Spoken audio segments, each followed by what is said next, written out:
Masih di rahasia di balik rumah kontrakan. Karya dari Kak Aisyah Z Shakila. Teman-teman juga bisa mampir ke akun KBM-nya beliau ya. Dan ini dia bagian 23 di Fakta Sejarah. Ini dia selengkapnya.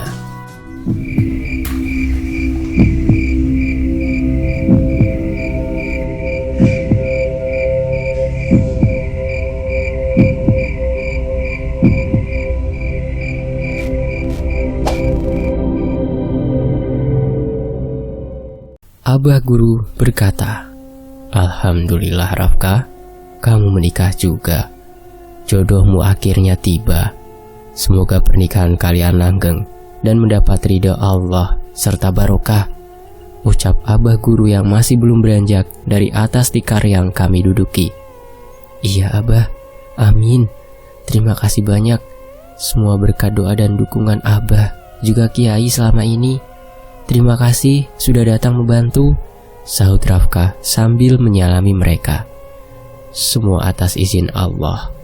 Semoga rumah tangga kalian dicucuri rahmat dan kebahagiaan," timpal kiai menambahkan. "Amin, Allahumma amin. Pergilah, masuk, lakukan kewajiban kalian agar terputus perkawinan kamu dengan jin itu." "Tidak Pak Kiai, biar kami berjaga di sini. Insya Allah jin perempuan itu tidak akan berani mengganggu lagi jika ikatan pernikahanmu dengannya sudah lepas," sambung Kiai. "Sekarang?" Rafa tampak heran. "Apa mungkin kami harus meninggalkan keadaan di luar yang harus berantakan?" "Ya lebih cepat lebih bagus. Kasihan tubuh wanita itu, sepertinya sudah lelah. Biar kalian juga cepat dapat momongan," ucap Kiai sedikit mengusik. Rafka menggaru-garu kepala sambil malu-malu. "Terima kasih Abah, terima kasih Kiai." Rafka pamit pada semua yang hadir. Bangkit meraih tanganku, meminta izin pada mamanya dan juga pada bapak. Beliau juga berkata masih akan berjaga di sini, gusar jika ada sesuatu yang terjadi di luar dugaan. Rafka menuntunku menuju kontrakan. Tanganku digenggamnya erat. Kulihat senyumnya merekah. Aku merasakan kebahagiaan itu. Kebahagiaan yang sama. Cinta kami bertaut dan terikat oleh ikatan sakral yang indah. Kami masuk dan mengunci pintu, membiarkan keadaan kontrakanku yang masih berserakan gara-gara diserang jin yang merasuki Bik Nena. Sesampainya di kamar, kami duduk berhadapan di atas tempat tidurku yang tanpa ranjang. Ada gemuruh yang terasa semakin membuncah. Belum pernah duduk bersamanya hingga sedekat ini. Aku tak berani menatap Rafka, hanya menundukkan kepala menatap juntayan kerudung di dada. Selama beberapa saat, suasana hening. "Assalamualaikum," ucap Rafka memulai bicara. Biasanya juga dia suka mengusik, tapi kenapa saat ini malah malu-malu?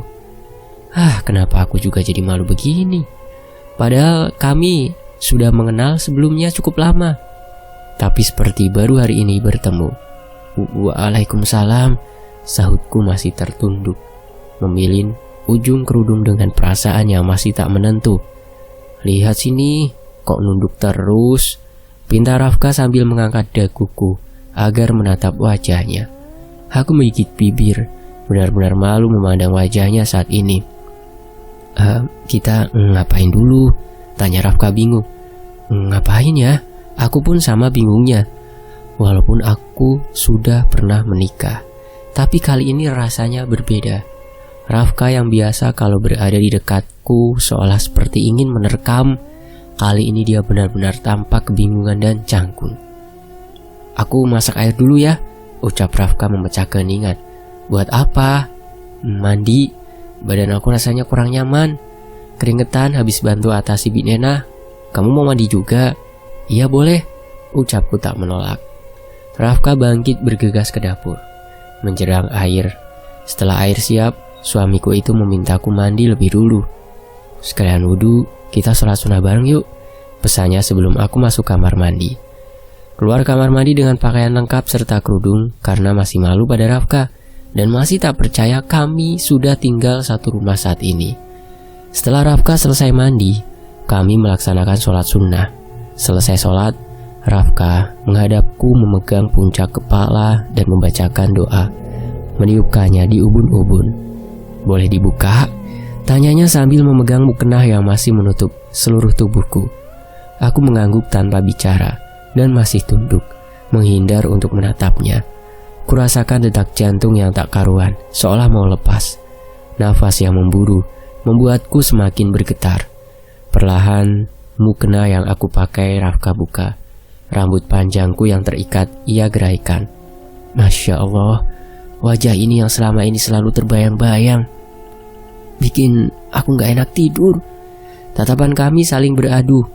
Puncak rasa yang sulit ku cegah ingin menghujamkan pandangan di wajahnya yang selalu menghadirkan kerinduan. Boleh aku cium ini? Pintanya sambil mengusap lembut bibirku dengan telunjuknya tanpa ragu. Boleh, aku masih gugup. Lagi pula kami sudah halal, aku tak mungkin menolak. Perlahan wajahnya mendekat, aku memejamkan mata. Bibirnya terasa hangat menyentuh kening. Aku yang merasa heran, lalu membuka mata. Tampak bibirnya mengulas senyum. Bukan tadi dia minta mencium bibir, tapi kok malah kening. Sabar, aku masih belum puas menatap wajah ini. Wajah asli bidadari yang selalu membuatku tergila-gila. Ah Rafkah, kamu itu emang pandai menggoda. Padahal wajahku saat ini pasti tak karuan, banyak bekas luka lebam. Sempat aku membayangkan dulu sewaktu kami belum halal. Betapa tak terbendungnya hasrat Rafkah jika sudah menikah. Tapi yang aku rasakan ini sangat berbeda. Dia tak terburu-buru, sangat tenang menghadapiku, membuatku cukup lega untuk bisa mempersiapkan diri. Baca doa dulu yuk, ajaknya. Bismillahirrahmanirrahim. Allahumma janibas syaitona wa janibis syaitona ma'ar razaqtana. Dengan menyebut nama Allah yang Maha Pengasih lagi Maha Penyayang. Ya Allah, jauhkanlah kami dari gangguan syaitan, dan jauhkanlah syaitan dari rezeki yang Engkau anugerahkan pada kami. Doa kami lafadzkan bersama agar tak mendapat gangguan syaitan dalam melaksanakan kewajiban suami istri. Kurasakan hembusan nafasnya dengan detak jantung yang berdebar kencang. Perlahan aku baringkan. Ia berbaring miring dan kami saling tatap penuh kemesraan. Ibu jarinya mengusap lembut bibirku, dan perlahan juga ia labuhkan bibirnya dan melepas haus dan rindunya selama ini. Kubiarkan dia melumat stroberi ranum yang sering ia impikan, sudah sering ia hayalkan. Semua berjalan santai sesuai ritme nafasnya. Sensor ya sampai sini ya. 33 tahun usianya, selama ini dilanda kemarau. Malam ini hujan menimpa tanah gersangnya, membasahi jiwa keringnya dengan kesejukan cinta. Malam ini malam bahagia untuk Rafkah, dan pastinya untukku juga. Sementara itu di luar sangat sunyi, tak terdengar suara siapapun lagi. Entah bagaimana keadaan di luar sana. Apakah Bik Nena sudah tak dikuasai makhluk itu lagi? Sudah pulangkah semua warga? Pertanyaan itu semakin hilang tergantikan dengan indahnya cinta di malam ini. Lelah yang bercampur bahagia, terlaksana meneguk manisnya madu yang kata orang adalah surga dunia. Membuat bibir Rafkah tak henti mengukir senyum kebahagiaan sesaat setelah menyelesaikan pertempuran kami. Terima kasih bidadariku, bisiknya dengan nafas yang masih lelah. Namun terpampang jelas kepuasan itu menghiasi wajahnya. Tangannya mengusap lembut keningku lalu kembali membacakan doa. Ya Allah, jadikanlah nutfah kami ini menjadi keturunan yang baik. Allahumma ij'al nutfatana dzurriyyatan thayyibah. Alhamdulillahilladzi khalaqa minal ma'i basyara. Segala puji bagi Allah, dan seterusnya. Amin. Aku mengaminkan doanya. Raf, apa sayang? Ah sayang, begitu manis ucapan itu kudengar. Gak mau keluar, tanyaku yang masih berada dalam rengkuhannya. Mungkin di luar masih ada yang jaga. Kan barusan udah keluar, usiknya. Ih bukan itu. Rafkah tertawa.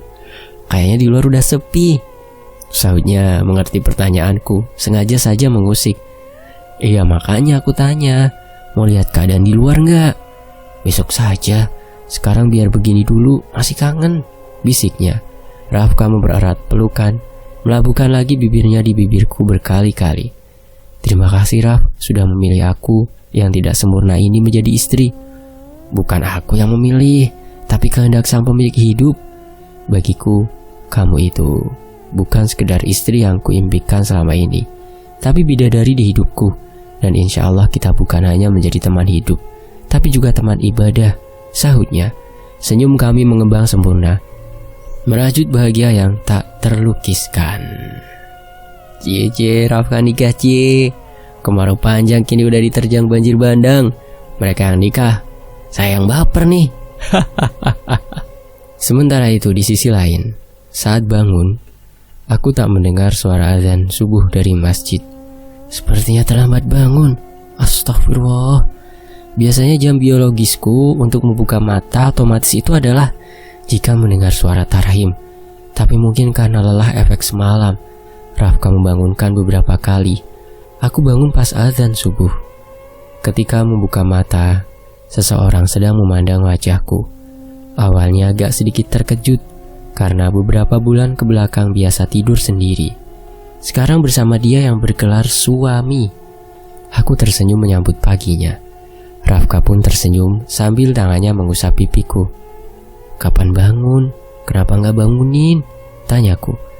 Tadi cuma masih betah baringan. Pengen lihat wajah istriku lebih lama.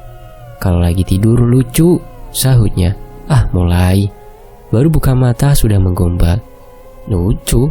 Lucu apanya? Iya lucu, ngiler kayak anak kecil. Hah? Ngiler? Aku mengusap sudut bibir, memeriksa apa benar ucapan Rafka. Malu jika baru satu malam sudah terlihat begitu. Enggak kok, bercanda. Aku yang ngiler lihat kamu, bisiknya. Iya apaan sih? Aku mencubit lengannya. Sakit, katanya sambil nyengir. Bangun yuk, udah subuh. Kamu gak sholat di masjid? Ajakku. Jika dilayani terus-menerus, bisa-bisa waktu subuh terlewat. Iya nanti aku ke masjid. Aku bangun menyibak selimut, lalu menutupnya kembali. Lupa kalau aku tak berpakaian. Tanganku meraih baju yang berserakan di pinggir tempat tidur. Belum sempat memakainya, Rafka menarikku ke pelukannya. Ih, udah siang Raf, nanti lewat sholat subuhnya, tukasku. Rafka malah semakin rapat memeluk. Kamu hangat, ucapnya dengan suara berbisik. Bangun kamu hari ini gak kerja apa? Tanyaku. Agak sulit mengalihkan perhatiannya agar melepas pelukan. Emang harus ya hari ini kerja? Ya enggak, aku cuma tanya. Libur juga gak apa-apa, aku malah suka, bisikku. Kesempatan buat libur kalau gitu. Tadinya sih emang mau kerja karena gak izin, tapi gak jadi dasar, ayo bangun. Tanganku berusaha melepas rengkuhannya. Setelah lepas malah dua telapak tangannya hinggap di pipi, menghujamkan ciuman beberapa kali di bibir. Senyumnya semakin melebar. Pokoknya aku gemes, cetusnya sambil mencubit pipiku. Lagi yuk, ayo, bisiknya kemudian. Lagi apa? Tanyaku tak mengerti. Rafka tak bersuara, hanya memberi senyum. Iya nanti sholat dulu, udah mau terang ini, jangan lupa mandi. Ngerti apa yang aku maksud? Jawabku malu-malu. Kata Abah, dosa lo menolak permintaan suami. Bukan nolak, tapi dahulukan yang wajib dulu, kilahku. Ini juga wajib kok, sahutnya tak mau kalah.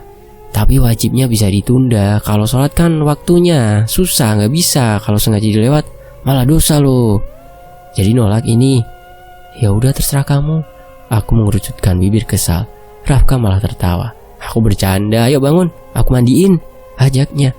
Udah menikah tapi sikap menyebalkannya masih saja ada. Di sisi lain, Rafka pulang dari masjid. Aku meraih tangan dan menyambutnya dengan ciuman takdim. Rumah Bi Nena sepi, tidak ada orang. Gak tahu kapan mereka bubar. Apa Bi Nena baik-baik saja ya? Terus abah guru sama kiai dan santrinya juga gak ada, ucap Rafka sambil membuka peci di kepala, bertanya sendiri. Kira-kira mereka pergi kemana? Kok gak ada yang kasih tahu? Apa abah sama kiai pulang ke pondok? Terus mama kamu? Tanyaku ingin tahu.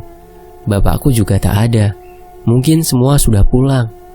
Aku juga gak tahu. Ya mungkin mereka takut mau ganggu kita. Aku juga gak enak sama abah dan kiai. Nanti kapan-kapan kita ke pondok ya, berkunjung. Kamu juga siap-siap. Nanti kita tanya tetangga. Mungkin mereka tahu kemana Bi Nena sama Mang Tatang pergi. Iya tapi aku masak dulu ya, ucapku sambil berjalan ke dapur. Setelah berada di dapur, aku lupa kalau tak pernah belanja dan tak ada stok apapun yang tersisa. Apalagi aku nginap di rumah bapak 2 hari kemarin.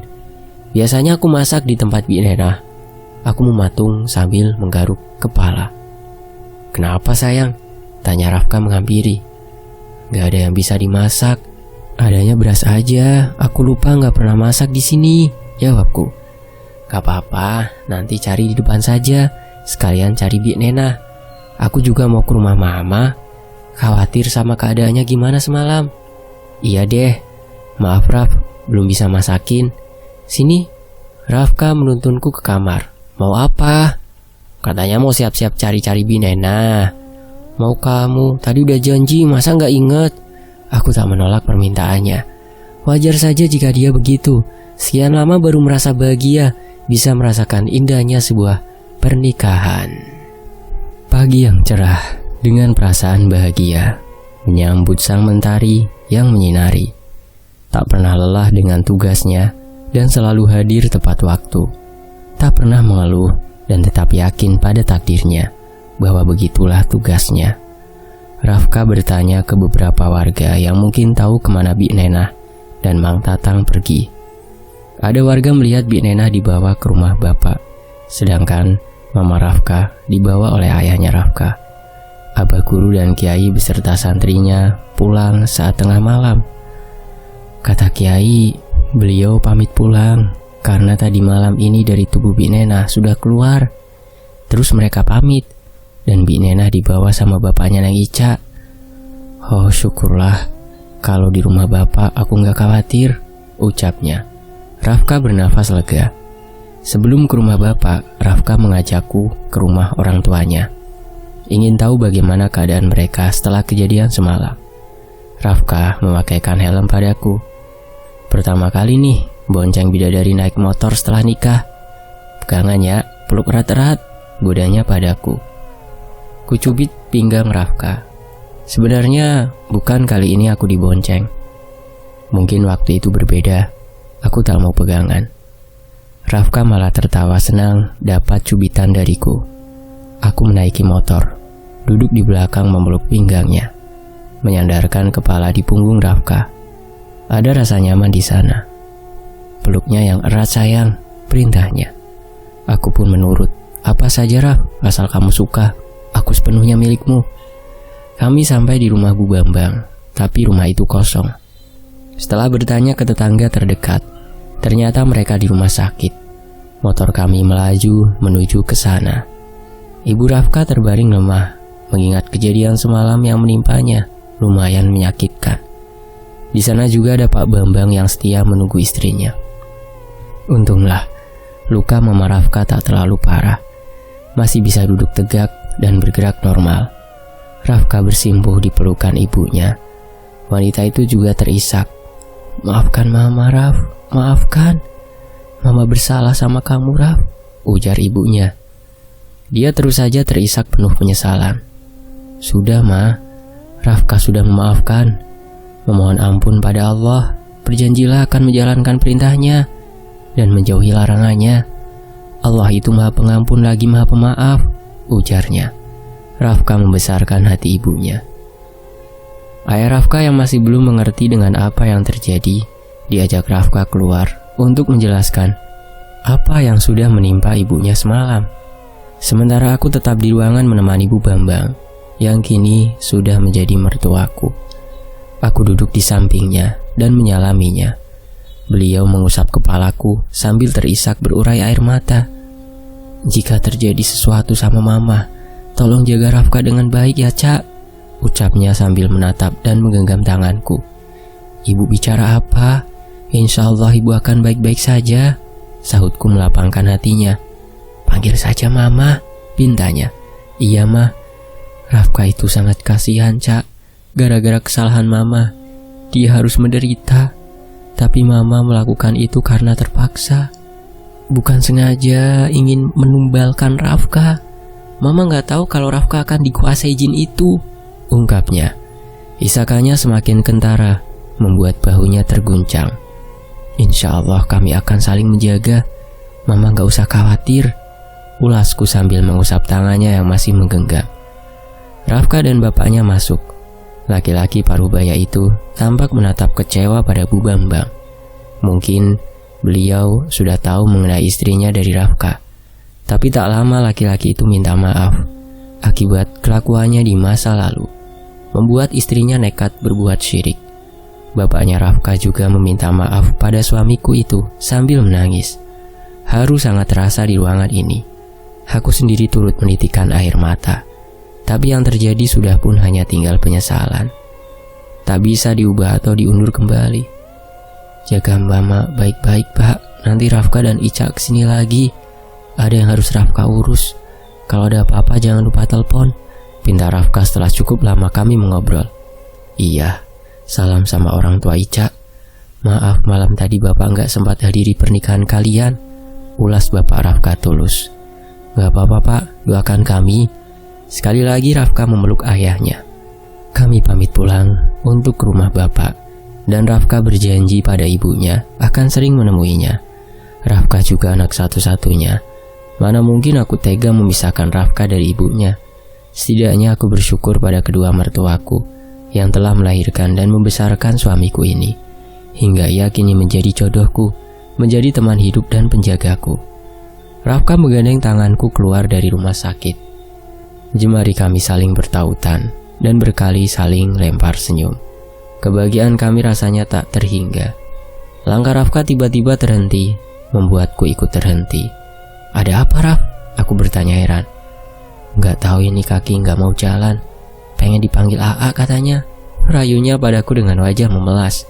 Aku tertawa mendengar ucapannya. Memang pandai dia menggodaku.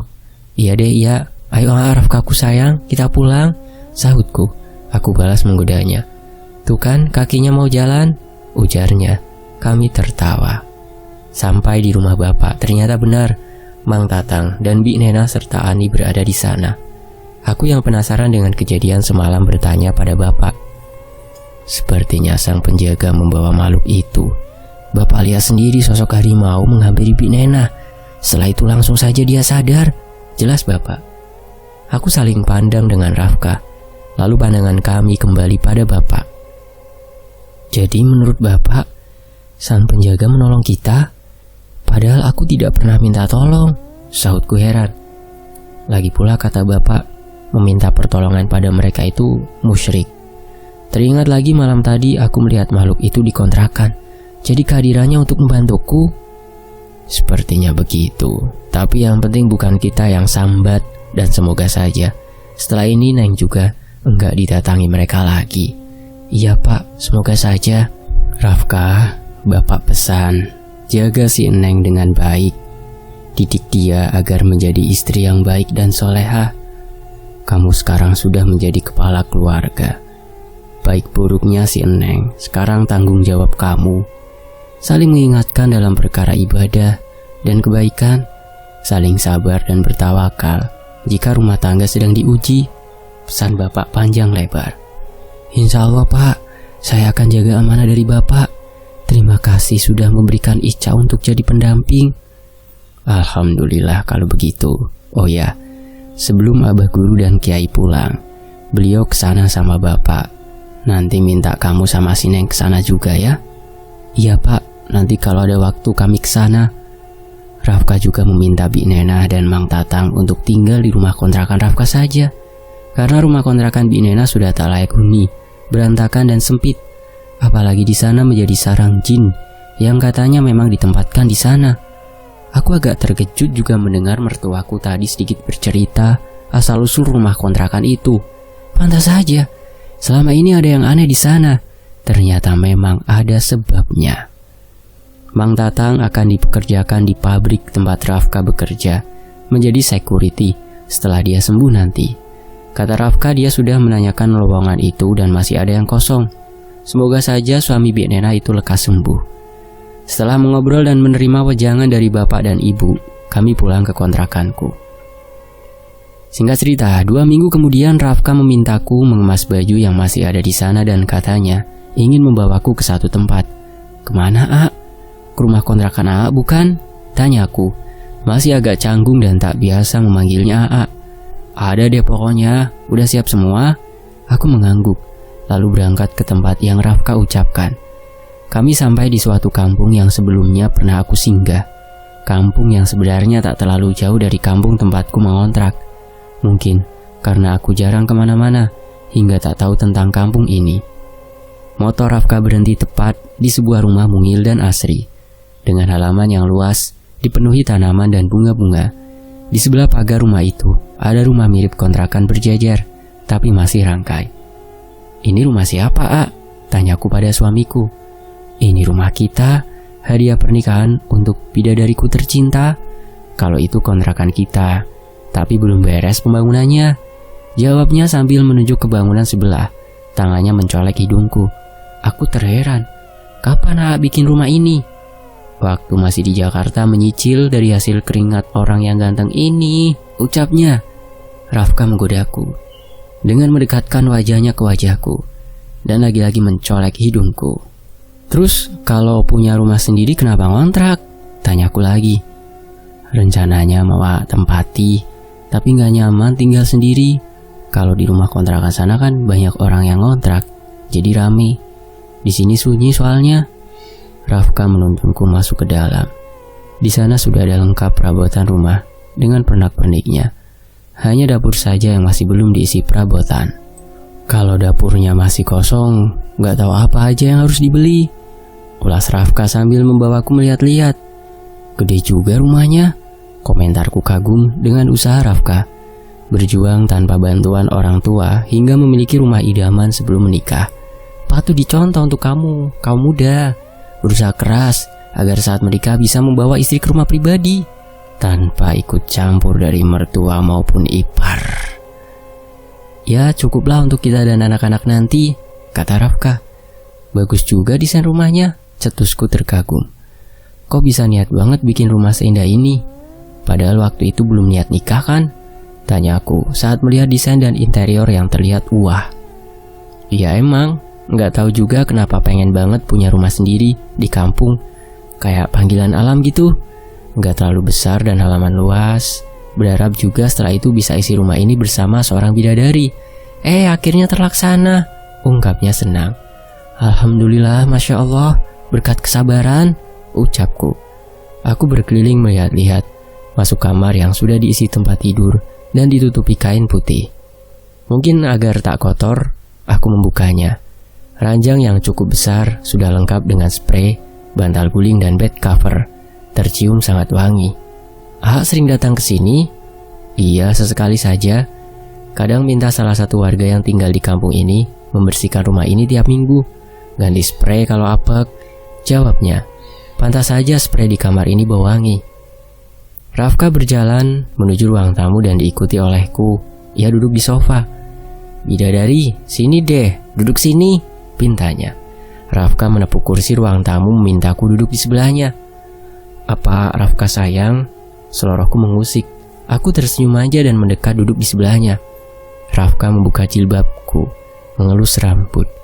Dengan gemas dia mencubit hidungku. "Au, sakit Aa." Dia tertawa lepas. "Dari dulu pengen banget cubit hidung mancung ini," ujarnya sambil menciumiku. "Sayang, apa? Pengen punya anak berapa?" tanyanya sambil terus membelai pipiku. Berapa saja yang diamanahkannya," jawabku. Aku tak mentarget karena anak adalah titipan. "Kalau pengen anak banyak, biar rumah ini ramai," lanjutnya. "Berapa saja, ramai maupun sedikit. Yang terpenting adalah cara kita mendidiknya. Kita harus bisa mendidik mereka menjadi manusia sesungguhnya," jawabku. Aku mengecup bibirnya manja. "Ih, kenapa? Mancing nih." "Mancing apa? Mancing ikan. Masa cium suami sendiri nggak boleh?" kataku. Boleh banget. Tapi harus ada lanjutannya dong." "Apa tuh?" Aku tertawa karena mengerti apa yang dimaksudkan. Rafka memboyongku ke kamar dan memberingkanku di atas tempat tidur. Tangannya bermain di wajahku. Nafasnya terdengar mulai memburu. Tanpa ku arahkan, dia memulai pertempuran seperti semalam, seakan tak bosan. Hingga kami sampai di puncak kebahagiaan. Tentu saja pemenangnya adalah Rafkaku. "Terima kasih bidadariku, aku bahagia memilikimu. Semoga cinta kita bahagia hingga ke jannahnya. Amin." Inilah kebahagiaan yang Rafka impikan itu. Perjuangannya selama ini tak sia-sia. Tanpa lelah, ia memperjuangkan. Aku beruntung dan bersyukur memilikinya. Semoga cinta kami makin menguat hingga akhir usia. Pastinya akan banyak ujian di masa depan, dan kami akan menghadapinya bersama. Dialah cintaku, penjagaku, penyayangku, Rafkaku. Ujian apa saja yang akan mengambil mereka? Apakah masih ada jin betina yang dijodohkan sama si Rafka, atau ada dendam lain dari si Rofik? Nantikan kelanjutannya hanya di Fakta Sejarah. Terima kasih Kak Esha, Zed Shakila, dan tentunya teman-teman yang sudah menunggu cerita ini untuk ditayangkan di sini. Terima kasih banyak ya. Support dari kalian adalah segalanya sehingga saya bisa lanjut baca ini. Wassalamualaikum, sampai jumpa di bagian berikutnya hanya di Fakta Sejarah. Alhamdulillah.